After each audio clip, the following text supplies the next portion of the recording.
পঞ্চম শ্রেণী প্রিয় শিক্ষার্থী হালদার স্যার ইউটিউব চ্যানেল থেকে তোমাদের সবাইকে স্বাগতম। আজকে তোমাদের জন্য আরেকটি নতুন ভিডিও নিয়ে এসেছি। পরিবেশ ও মডেল প্রশ্ন সেট নম্বর 4, অর্থাৎ আমি ইতিপূর্বে আরও 3টি সেট দিয়েছি। আজকের সেট হচ্ছে 4 নম্বর, পঞ্চম শ্রেণী ক্লাস 5 প্রথম পর্যায়ক্রমিক মূল্যায়ন, 20 মার্কের একটি স্কুলের প্রশ্ন বিশ্লেষণ সহ আমি সম্পূর্ণ সমাধান দেখাবো এই ভিডিওতে।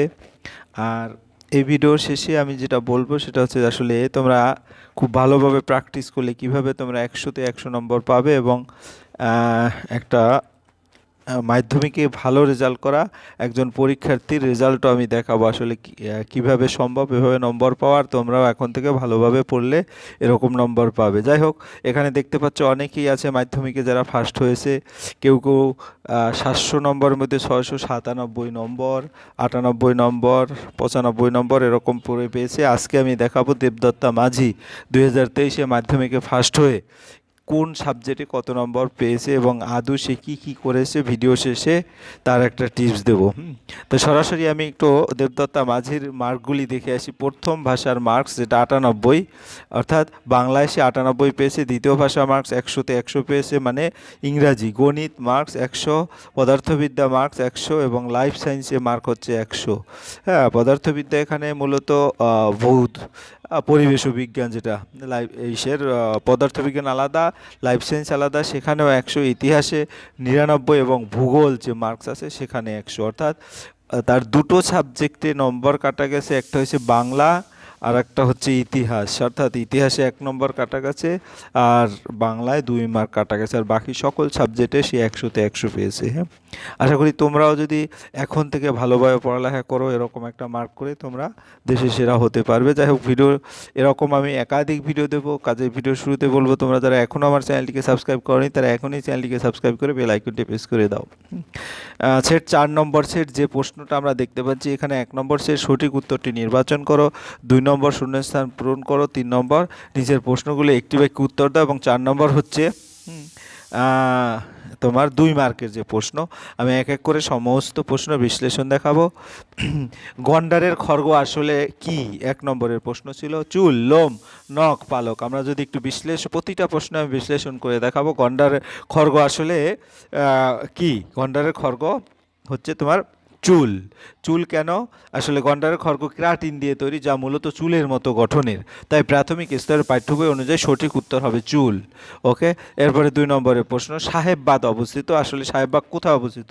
বাঁকুড়া, পুরুলিয়া, হাওড়া কোনোটি নয়। আসলে সাহেববাদ অবস্থিত হচ্ছে পুরুলিয়া। পুরুলিয়া মানে সাহেববাদ পশ্চিমবঙ্গের পুরুলিয়া জেলায় অবস্থিত। এরপরে গিয়ে হলো 3 নম্বর, কাদার ভাগ বেশি থাকে কোন মাটিতে? কাদার ভাগ বেশি থাকে এঁটেল মাটিতে, কারণ এঁটেল মাটিতে কণাগুলো খুব সূক্ষ্ম হয়, তাই এতে কাদার পরিমাণ সবচেয়ে বেশি থাকে এবং জল ধরে রাখার ক্ষমতাও বেশি। এরপর 4 নম্বরের প্রশ্ন হচ্ছে 1-4, মাটির সজীব জৈব উপাদান কোনটি? মাটির সজীব জৈব উপাদান মানে জীবিত, সেটা হচ্ছে কেঁচো। কেঁচো কেন? কেঁচো একটি জীবান্ত প্রাণী যা মাটিকে ঝুরঝুরে ও উর্বর করে, তাই এটি মাটির সজীব জৈব উপাদান।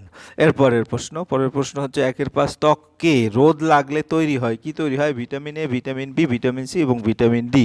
আসলে ত্বকে রোদ লাগলে ভিটামিন ডি তৈরি হয়। এই প্রশ্নটা অনেক রেখার প্রশ্নেই এসেছে। সূর্যের আলো ত্বকে পড়লে শরীরের নিচ থেকে ভিটামিন ডি তৈরি করে, যা হাড় ও দাঁত মজবুত করে। পরের প্রশ্ন হচ্ছে 6 নম্বর, নদীর বাঁকে খানিকটা জায়গা নদী থেকে আলাদা হয়ে বদ্ধ জলা হয়ে যায়, একে কি বলে? একে বলে হচ্ছে ভেরি।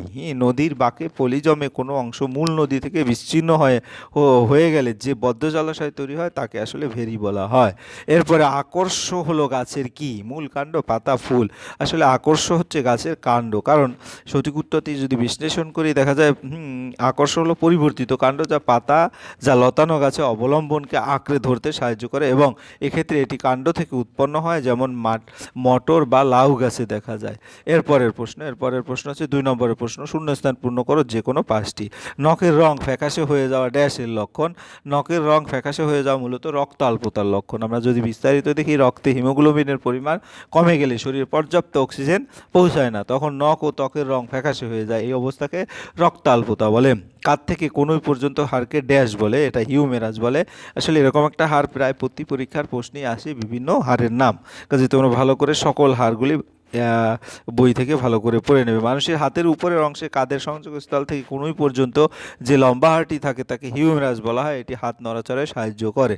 এরপরের প্রশ্ন হচ্ছে রোগ প্রতিরোধ ড্যাশ রোগ প্রতিরোধ শিশুদের ডট চিকিৎসা করা হয়। আসলে যক্ষ্মা রোগের ডটের ডিতে ডাইরেক্টলি, ওতে অবজার্ভ এবং টিতে ট্রিটমেন্ট। তাই পদ্ধতি অর্থাৎ ডট পদ্ধতি যক্ষ্মা রোগের চিকিৎসা ব্যবহার করা হয়। এই পদ্ধতি স্বাস্থ্যকর্মীর তত্ত্বাবধানে নিয়মিত ঔষধ খাওয়ানো হয়। ড্যাশ মাছের আঁশ নেই, মাগুর মাছের আঁশ নেই। মাগুর একটি আঁশবিহীন মাছ, এদের ত্বক মসৃণ ও পিচ্ছিল হয় এবং শরীর রক্ষার জন্য আঁশের প্রয়োজন হয় না। এরপরের প্রশ্ন তোমার কি হলো 5 নম্বর, পটাশিয়াম পারম্যাঙ্গানেট দূষিত জিনিস তাড়াতাড়ি ভেঙে ড্যাশ করে। পটাশিয়াম পারম্যাঙ্গানেট এটা হচ্ছে নিষ্ক্রিয় করে, কারণ পটাশিয়াম পারম্যাঙ্গানেট একটি জীবাণুনাশক রাসায়নিক।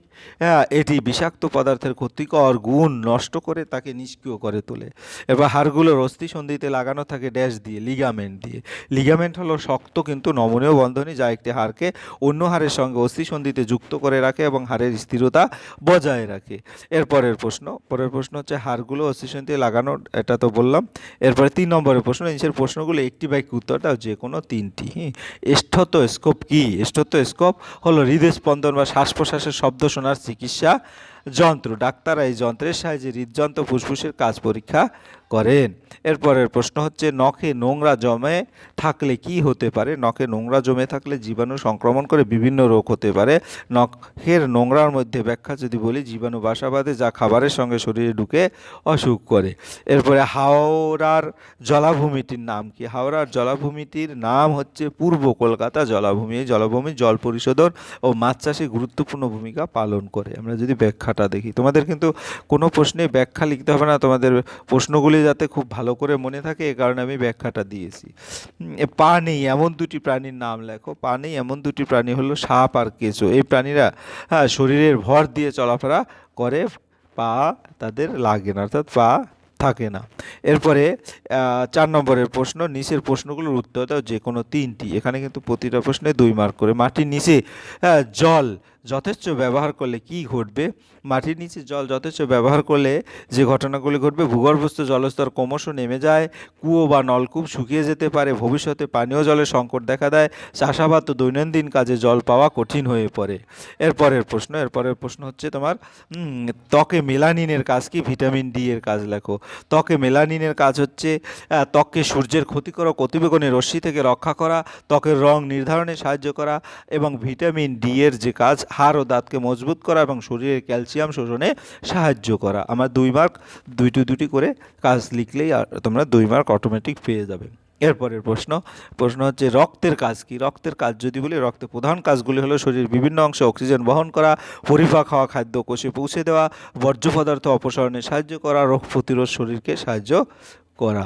এরপরের প্রশ্ন, শকুনের সংখ্যা হঠাৎ খুব কমে যাওয়ার কারণ কি? শকুনের সংখ্যা কমে যাওয়ার কারণগুলি হলো গবাদি পশুর শরীরে ব্যবহৃত বিষাক্ত ঔষধ, মৃত পশুর দেহ খেয়ে শকুনের মৃত্যু ঘটে, খাদ্যের অভাব হওয়া, পরিবেশ দূষণ ও বাসস্থান নষ্ট হওয়া ইত্যাদি। এরপরের প্রশ্ন, মাটির নিচে পানীয় জল কোন কোন কাজে ব্যবহারের ফলে নষ্ট করছে? মাটির নিচে জল নষ্ট হচ্ছে অতিরিক্ত পান করার জন্য, রান্না ও স্নানের কাজে, কৃষিকাজে, অতিরিক্ত সেচের জন্য, শিল্প কারখানার ব্যবহারের জন্য। তারপরে সর্বশেষ প্রশ্ন হচ্ছে ত্বকের নিচের স্তর কখনো গরম হতে পারে না কেন? ত্বকের নিচের স্তর সহজে গরম হতে পারে না কারণ ত্বকে মেলানিন থাকে, ত্বকের নিচে চর্বির স্তর থাকে, চর্বি তাপের অপচয় কমায়, তাই দেহের ভিতরের অংশ অতিরিক্ত গরম হয় না। এই ছিল তোমাদের সামগ্রিক বিশ্লেষণ। আমি পরিশেষে বলবো, আসলে যারা ভালো করেছে তাদের কিছু দৈনন্দিন যে তালিকা, সেটা যদি বলি, ক্লাস 5-এর পরিবেশ বিষয়ে 100 নম্বর মার্ক বা ফুল ভালো করতে চাইলে নিচের টিপসটি অনুসরণ করো। বই ভালোভাবে বুঝে পড়তে হবে, শুধু মুখস্থ না করে অর্থ বুঝে পড়া, প্রতিটি অধ্যায় শিরোনাম, ছবি ও চার্ট খেয়াল করা, গুরুত্বপূর্ণ প্রশ্ন আলাদা করে লেখা, যেমন সংক্ষিপ্ত প্রশ্ন, বড় প্রশ্ন, শূন্যস্থান পূরণ, মিল খোঁজা, এগুলি আলাদা খাতায় লিখে রাখা, নিজে প্রশ্ন করা, পড়ার পর নিজেকে প্রশ্ন করো এটা কেন হলো, এর উপকারিতা কী, এর উদাহরণ কী, এতে উত্তর মনে থাকবে বেশি দিন। তারপরে নিয়মিত নিয়মিত লেখা অনুসরণ করো। অনেকে আছে শুধু পড়ে যাও কিন্তু লেখার ক্ষেত্রে অনেক গুলিয়ে ফেলো। এই কারণে প্রতিদিন 2-3টা প্রশ্ন লিখে অনুসরণ করা, শিক্ষক যেভাবে উত্তর লেখাতে বলবে সেভাবেই লেখার চেষ্টা করা, ছোট সময় ভাগ করে পড়া, একটানা অনেকক্ষণ না পড়ে 30-40 মিনিট পড়ার পরে 5-10 মিনিট বিরতি রাখা, বারবার রিভিশন করা, আজ যা পড়লে কাল আবার দেখা, পরীক্ষার আগে কমপক্ষে 3বার রিভিশন দেওয়া, পরীক্ষায় লেখার কৌশল, প্রশ্ন ভালো করে পড়ার উত্তর লিখবে, পরিষ্কার সুন্দর হাতের লেখা রাখে যেমন সম্ভব, পয়েন্ট করে লেখা, গুরুত্বপূর্ণ শব্দ আন্ডারলাইন করা, আত্মবিশ্বাস রাখো, ভয় পেও না, নিয়মিত পড়লে 100% মার্ক পাওয়া অবশ্যই সম্ভব। কারণ তোমাদের তো দেখাইলামই যে হ্যাঁ অনেকেই 700 মার্কের মধ্যে 697, 3 মার্কের ব্যবধান অনেকেই। যাই হোক, তোমাদের সবার পরীক্ষা ভালো হোক। পরিশেষে বলবো, ভিডিওটি যারা দেখছো এখনও আমার এই চ্যানেলটিকে সাবস্ক্রাইব করো না, প্লিজ প্লিজ প্লিজ চ্যানেলটিকে সাবস্ক্রাইব করে বেল আইকনটি প্রেস করে দাও। ভিডিওটি দেখার জন্য অসংখ্য ধন্যবাদ। ভিডিওটি ভালো লাগলে লাইক, কমেন্ট, শেয়ার করতে ভুলবে না। ধন্যবাদ সবাইকে।